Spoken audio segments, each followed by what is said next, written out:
যারা ঢাকা বিশ্ববিদ্যালয়ে গত 15.5 বছরের ফ্যাসিবাদ কায়েম করেছে এরকম একজনকেও আমরা গ্রেপ্তার হতে দেখি। ভাইরা যে ৩৭৭ দফা সংস্কারের প্রস্তাবনা দিয়েছে, আমি এটিকে যৌক্তিক মনে করি না। যারা আসলে মারামারির সাথে সম্পৃক্ত ছিল, এদের নাম কমিটিতে ছিল, তারা জানতো, তারপরেও এই মারামারিটা ঘটে, এই মারামারির মতো ঘটনাটা হয়েছে। তো এটার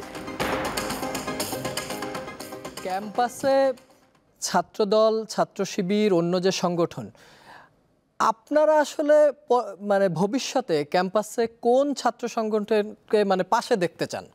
পাশে দেখতে চান এই অর্থে যে ছাত্রলীগ যখন ক্যাম্পাসে রাজনীতি করছিল তখন আর কাউকেই ছাত্রলীগ সেখানে দাঁড়াতে দেয়নি।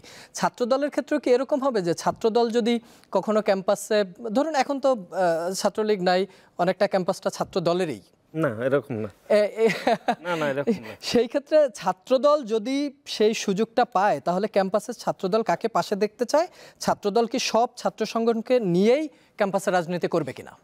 আচ্ছা, ঠিক আছে, এটি বিষয়, এটি খুবই গুরুত্বপূর্ণ। আজকেও গণতান্ত্রিক ছাত্র সংসদ ঢাকা বিশ্ববিদ্যালয়ে ইফতার হয়েছিল, সেখানে অনেক ছাত্র সংগঠন গিয়েছে। বাংলাদেশ জাতীয়তাবাদী ছাত্রদলের কেন্দ্রীয় কমিটি থেকে একটা টিম গিয়েছে, আমাদের সভাপতি সহ ঢাকা বিশ্ববিদ্যালয়ের প্রেসিডেন্ট সেক্রেটারি গিয়েছে। আমরা গণ অভ্যুত্থান পরবর্তী সময়ে এক ধরনের ইতিবাচক রাজনীতি কিন্তু চলমান রয়েছে। আমাদের মধ্যে দু একটি বিষয়ে মতভেদ থাকবেই, এটি খুবই স্বাভাবিক বিষয়, কিন্তু এটি আমরা স্বীকার করছি যে সব মহলেই যে এক ধরনের ইতিবাচক রাজনীতি চলছে, দখলদারিত্ব রাজনীতি নেই, গেস্টরুম কালচার নেই, পিটিয়ে মানুষ মেরে ফেলার যে সংস্কৃতি, খুনি সংগঠন ছাত্রলীগের সন্ত্রাসীরা কায়েম করেছে সেরকম আমরা দেখছি না। কিন্তু নতুন যে ছাত্র সংগঠন গঠিত হয়েছে, এখানে উনি খুব সুন্দর বলেছেন এবং কমিটমেন্ট করেছেন।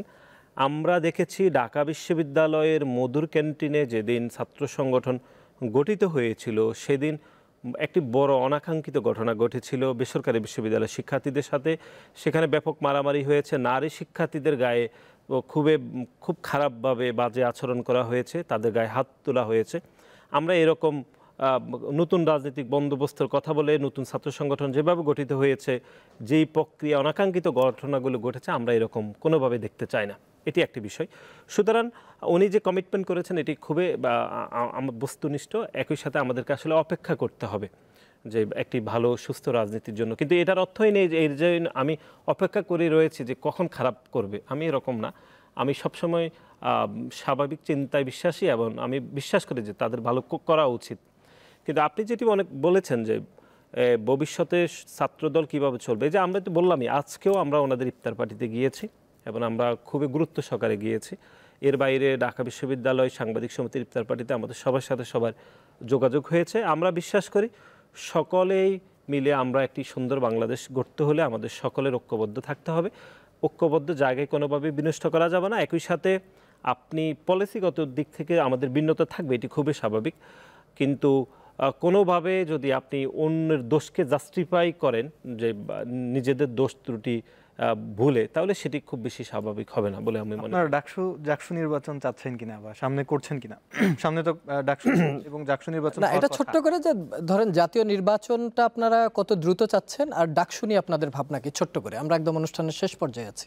দেখুন, আমরা স্পষ্ট করে বারবার বলছি, ঢাকা বিশ্ববিদ্যালয়, জাহাঙ্গীরনগর বিশ্ববিদ্যালয়ে আমরা ইতিমধ্যে লিখিত কিছু প্রস্তাবনা দিয়েছি, অনেকে দিয়েছে।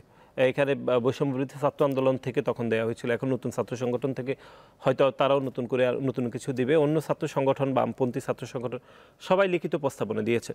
আমরা বিশ্বাস করি আমাদের ন্যাশনাল পলিসিগুলোর বিষয়ে ফ্যাসিবাদের যে সকল দোসররা ছিল তাদেরকে ইতিমধ্যে অনেককে গ্রেপ্তার করা হয়েছে, মামলা দেওয়া হয়েছে, কিন্তু সেই তুলনায় আমরা দেখেছি, আপনি দেখেন ঢাকা বিশ্ববিদ্যালয়ে যে কয়টি মামলা হয়েছে সেখানে যারা ঢাকা বিশ্ববিদ্যালয়ে গত 15.5 বছরের ফ্যাসিবাদ কায়েম করেছে এরকম একজনকেও আমরা গ্রেপ্তার হতে দেখিনি। এবং এখনো পর্যন্ত গতকাল যে 128 জনের তালিকা আমরা দেখেছি, আমরা এখানে সবাই একমত, বহিষ্কারের যে তালিকা, সেখানে কিন্তু পূর্ণাঙ্গভাবে যারা আত্মস্বীকৃত, একদম যারা শক্ত হাতে নারীদের নির্যাতন করেছে, হামলা করেছে, তাদের অনেককে এখানে অন্তর্ভুক্ত করা হয়নি। সুতরাং আমরা বলেছি যে যাবতীয় ন্যাশনাল পলিসিতে যেহেতু আপনি সংস্কারের বিষয়টা অত্যন্ত গুরুত্ব দিচ্ছেন এবং মোটামুটি সংস্কারের কার্যক্রমটা এগিয়ে নিয়ে আপনি নির্বাচনের প্রস্তুতির কথা বলছেন, সেখানেও ছাত্র সংসদ নির্বাচনের ক্ষেত্রেও আমাদের মনে হচ্ছে যে অন্তত বিশ্ববিদ্যালয়গুলো সংস্কারের প্রক্রিয়াটা অন্তত শুরু করে যদি ছাত্র সংসদ নির্বাচন করতে পারে সেটি অনেক বেশি অর্থবহ হবে।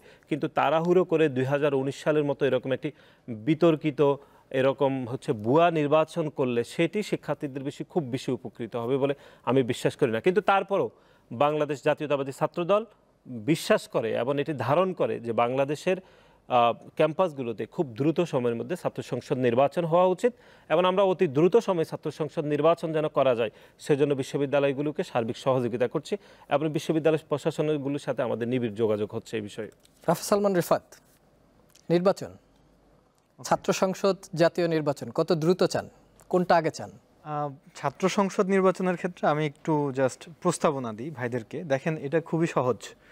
আপনারা এবং অন্যান্য ছাত্র সংগঠন একসাথে বসে কোন কোন সংস্কার করা দরকার, খুব বেশি মানে ভাইরা যে ৩৭৭ দফা সংস্কারের প্রস্তাবনা দিয়েছে আমি এটিকে যৌক্তিক মনে করি না, বরং এটি সবাই মিলে বসে খুব দ্রুততার সাথে নির্ধারণ করা যায়। আমরা বলি নাই ৩৭৭টি দিতে হবে, কিন্তু আমরা যখন প্রস্তাবনা দিয়েছি প্রত্যেকটা বিষয়কে আমরা স্পেসিফিক করেছি যে আমরা এই বিষয়গুলোতে আপনি করেন। এতে বিশ্ববিদ্যালয় প্রশাসন এটা একটা প্রস্তাবনা, এটা নিয়ে আলোচনা হতে পারে, আলোচনা হওয়ার পর কাটছাট হতে পারে। হ্যাঁ, ইন প্র্যাকটিস আমরা যদি এটা দেখাইতে পারি, শো করতে পারি যে আমরা সবাই মিলে একটা সুস্থ ধারার রাজনীতি শুরু করতে চাই এবং সবাই মিলে বসে একটা মতৈক্যের উপরে আমাদের মতামতগুলো দিয়ে একটা ঐক্যমত্যে এসে যে এই বিষয়গুলো চেঞ্জ হওয়া দরকার। আমরা কোনোভাবেই 19 সালের ডাকসু নির্বাচন আমি নিজে ভোট দিতে পারি নাই, আমার ভোট আরেকজন দিয়ে দিয়েছে, তো আমরা তো এইগুলো চাই না অবশ্যই।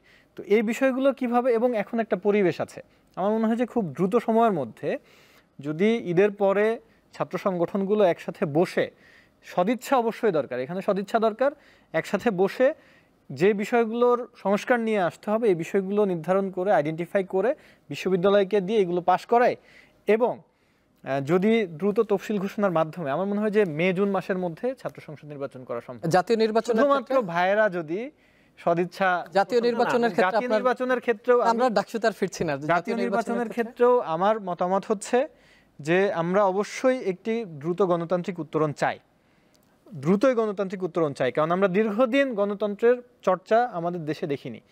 কিন্তু বাংলাদেশে বিগত ফ্যাসিবাদী যে কাঠামোগুলো ছিল এবং শেখ হাসিনা তার ফ্যাসিস্ট নেচারের মধ্য দিয়ে, চর্চার মধ্য দিয়ে প্রত্যেকটা ইনস্টিটিউশনকে, প্রত্যেকটা ইলেকশন কমিশন থেকে শুরু করে প্রত্যেকটা জায়গাকে যেভাবে ধ্বংস করেছে, এই জিনিসগুলোর পুনর্গঠন এবং রিফর্ম ছাড়া, সংস্কার ছাড়া যদি ইলেকশন হয় তাহলে বাংলাদেশের মানুষ কাঙ্ক্ষিত পরিবর্তন এটা দেখতে পাবে না। মিনিমাম কম যেই সংস্কারগুলো হওয়া দরকার সেগুলোর উপরে প্রত্যেকটা রাজনৈতিক দলের ঐক্যমত্যে আসা দরকার। করলেন মানে দুইটিকে আলাদা করলেন?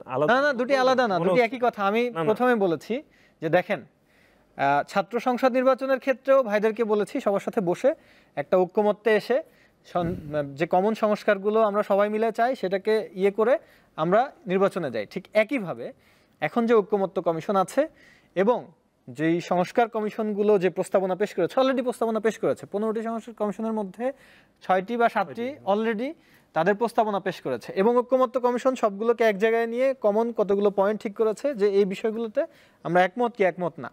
খুবই সিম্পল, সহজ। আমরা যদি একমত হই তাহলে সবাই মিলে একটা এগ্রিমেন্টে আসি, একটা শক্তিশালী রাজনৈতিক চুক্তি হোক যে আমরা এই সংস্কারগুলো চাই এবং সরকারকে সবাই মিলে প্রেশার দিয়ে দ্রুত এই সংস্কারগুলো করেন এবং এরপরে আমরা একটা গণতান্ত্রিক উত্তরণে যাই, নির্বাচনে যাই। তো খুব সিম্পল কাজ। ওয়ালটন আবারও মিলিয়নিয়ার অফারে ওয়ালটন ফ্রিজ কিনে আপনিও হয়ে যেতে পারেন মিলিয়নিয়ার। একদম চর্চার মধ্যে আমাদেরকে নিয়ে আসতে হবে। বিষয়টা ক্লিয়ার, আপনার বক্তব্য ক্লিয়ার। শ্যামলী সুলতানা, দুজনের মন্তব্যের পরে আপনার মন্তব্য কি? আগে কি মানে জাতীয় নির্বাচন খুব দ্রুত চান নাকি আরো সংস্কারের প্রয়োজন রয়েছে, বা ক্যাম্পাসগুলোকে কিভাবে দেখতে চান? একদম ছোট করে।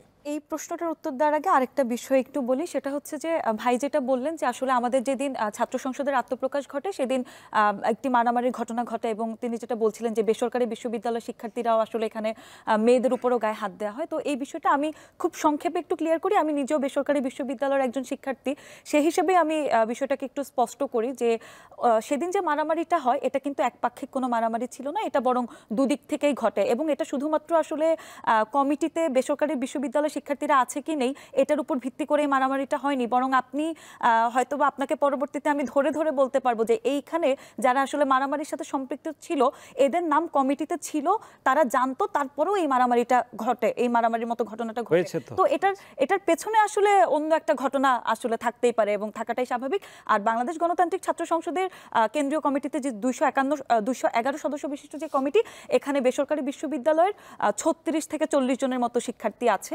কাজে এই মারামারিটাকে আসলে পাবলিক প্রাইভেটের কোনো কি বলে দ্বন্দ্বকে আসলে প্রকাশ করে না, বরং এটার ভিন্ন একটি ঘটনা রয়েছে। আর আপনি যেটা বলছিলেন যে জাতীয় নির্বাচনের বিষয়ে, দেখুন আসলে আমাদের প্রত্যেকের এই মুহূর্তে যেটা চাওয়া, একদম প্রত্যেকের, আমি বলবো যে বাংলাদেশের প্রতিটা মানুষের, প্রতিটা রাজনৈতিক দলের, আমার কাছে মনে হয় এর প্রথম চাওয়াটা এটাই হতে পারে জুলাই গণহত্যার বিচার, যেটা আসলে রাতে আমরা যেটার জন্য ঘুমোতে পারি না। জুলাই গণহত্যার বিচার এখনো হয়নি। প্রথমত জুলাই গণহত্যার বিচারটা হতে হবে, এবং ফ্যাসিবাদী সরকারের আমলে, অর্থাৎ স্বৈরাচার সরকারের আমলে যে সকল বিচার বহির্ভূত হত্যাকাণ্ড ঘটেছে এবং ওই সময়ে অন্যান্য রাজনৈতিক দলগুলোকে যারা কোণঠাসা করে রেখেছে, রাজনৈতিক দলগুলোর উপর যে অত্যাচার হয়েছে, জেল জুলুম হয়েছে, সেগুলোরও বিচার নিশ্চিত করতে হবে। এই বিচারগুলো নিশ্চিত হওয়ার পরবর্তীতে রাষ্ট্রীয় যে কাঠামোগুলো আছে, রাজনীতির সাথে সম্পৃক্ত রাষ্ট্রের বিভিন্ন যে অবকাঠামোগুলো রয়েছে, যেগুলোতে এখনো ফ্যাসিবাদের দোসররা তো বসে আছেই, এবং এটা আসলে একটা সিস্টেম হয়ে গেছে। এই সিস্টেমটাকে আসলে যদি চেঞ্জ না করে জাতীয় নির্বাচন হয়, তাহলে রিফাত ভাইয়ের মতোই আমি বলতে চাই যে জনগণের আকাঙ্ক্ষা কতটুকু পরিপূর্ণতা পাবে, এই প্রশ্নটা কিন্তু থেকেই যায়।